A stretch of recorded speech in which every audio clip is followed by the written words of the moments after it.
বিসমিল্লাহির রহমানির রহিম। আমি মোহাম্মদ রেজাউল হলাদার আপনাদের সাথে আছি।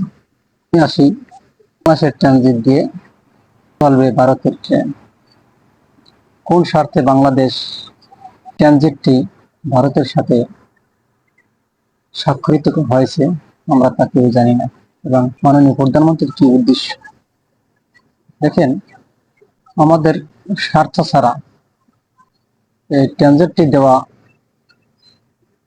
ভারতকে আমার মনে হয় না কোনো সুফল বয়ে আনবে। একটি কথা না বললেই নয়, ব্রিটিশরা ভারতীয় উপমহাদেশে প্রথম এসেছিলেন ওয়াইন এবং ভারত নিয়ে। তখন ভারতীয় উপমহাদেশের সবচেয়ে ধনাঢ্য ব্যক্তির কাছে তারা ওয়াইন দিয়ে একটি পোর্ট ব্যবহারের জন্য অনুমতি পেল। এরপর এভাবে তারা ব্যবসার নাম করে বাণিজ্য করার জন্য ওয়াইন দিয়ে উচ্চবিলাসী মানুষদের অনেক স্বার্থ হাসিল করা শুরু করলো। এভাবে তারা ইস্ট ইন্ডিয়া কোম্পানি চালু করলো। তারপর বাকিটা ইতিহাস। প্রায় 200 বছর তারা এই ভারতীয় উপমহাদেশ শাসন করে। এখন কথা হলো যে ইন্ডিয়া কি বাংলাদেশ করতে পারবে, শাসন করতে পারবে? হ্যাঁ, পারবে। দেখেন, যখন ব্রিটিশেরা হায়দ্রাবাদকে স্বাধীন রাষ্ট্র বলে ঘোষণা করে যে হায়দ্রাবাদ থাকবে একদম স্বাধীন, তারা ইচ্ছে করলে যে কোনো দেশের সাথে যোগ দিতে পারবে, এমনকি তারা এককভাবেও স্বাধীন রাষ্ট্র গঠন করতে পারবে। কিন্তু এই ইন্ডিয়ান সেনাবাহিনী সে জায়গায় গিয়ে কিছু তাদের স্বার্থ হাসিলের জন্য কিছু উদ্বাট করে এবং অনেক কারণ দেখিয়ে সেই হায়দ্রাবাদ কিন্তু দখল করে নেয়। এখন টার্গেট বাংলা। পশ্চিম পাকিস্তানের সাথে পূর্ব পাকিস্তানের জোট ছিল। তখন তারা তাদের চিন্তাধারা মাথায় আসে যে কিভাবে তারা এই দেশটাকে দ্বিখণ্ডিত করা যায়। এটা তাদের প্ল্যান, এবং প্ল্যানটি সাকসেস হয়েছে। দেখেন কিভাবে সাকসেস হয়েছে, যে আমরা কিন্তু 9 মাস যুদ্ধ করে অর্জিত করেছি এই স্বাধীন দেশ। তারও কারণ আছে। আমরা যে এমনি এমনি তাদের কাছ থেকে যে এই তো কষ্ট করে দেশটা ছিনিয়ে এনেছি কোনো কারণ ছাড়া না।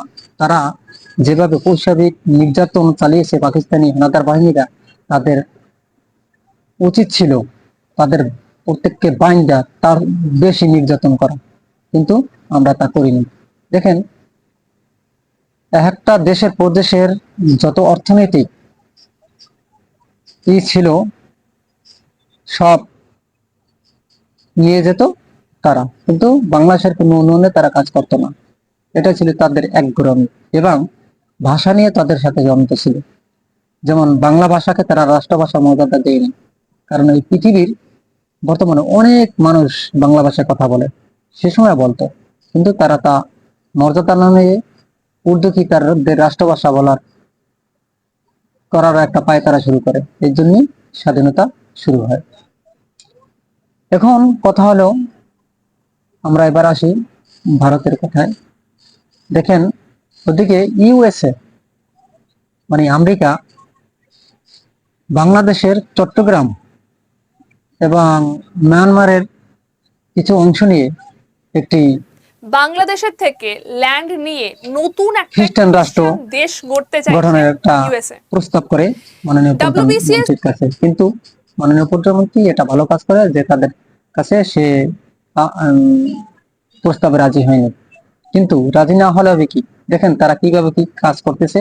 তারা ইউএসএ ইন্ডিয়াকে চাপ প্রয়োগ করে বাংলাদেশের ভিতর রেল চলাচলের তা কিন্তু কৌশল তারা এঁকে নিল। কিভাবে নিল?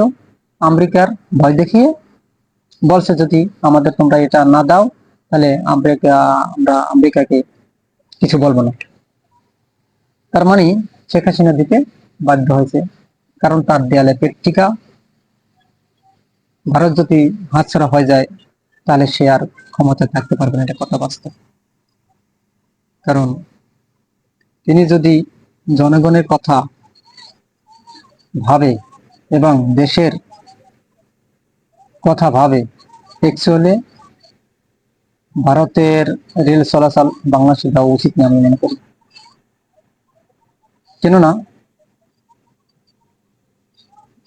এটা দিয়ে যদি শুরু করে, এমন আছে ভবিষ্যতে কোনো একদিন হয়তোবা তারা চাবে বাংলাদেশ একটি ইম্পর্টেন্ট জায়গা, চায়নার দৃষ্টি আকর্ষণ আছে, আমেরিকার দৃষ্টি এর দিকে আছে, এবং মায়ানমার বারবার বাংলাদেশে কিন্তু উৎপাত করার চেষ্টা করছে।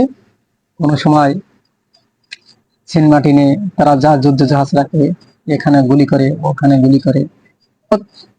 কি করে ভারত শ্রীলঙ্কাকে কিন্তু একদম খরাতি জাতি বলে বিশ্বের কাছে পরিচিত করেছে, মালদ্বীপকে ভিখারি বানিয়েছে, এবং আরো ভুটানে তাদের সেনা ছিল।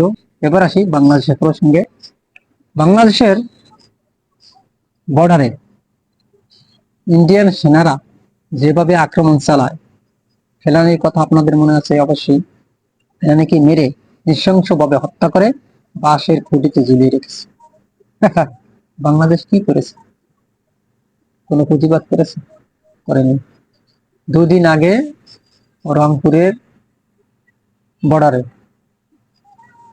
ভারতীয় সেনাবাহিনীরা গুলি করে একজন লোককে হত্যা করে। এভাবে বর্ডারে প্রতিনিয়ত 2 দিন পর পর ভারতীয় সেনাবাহিনীরা বাংলাদেশের উপর গুলি ছেড়ে এবং মারে, পাখির মতো মারে। দায়বদ্ধতা আছে তাকে নিয়ে, কিন্তু বাংলাদেশের মানুষের উপর গুলি করে মারলে কোনো দায়বদ্ধতা নেই। কি ভাবেন, ভারত কি আমাদের বন্ধুর দেশ? আমি তো মনে করি না। এখানে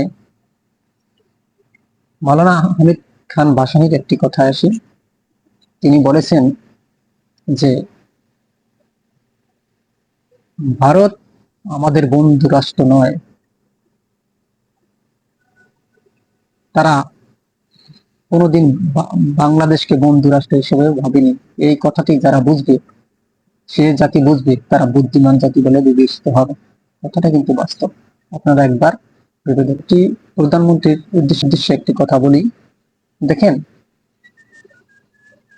ইতিহাস ঘাটলে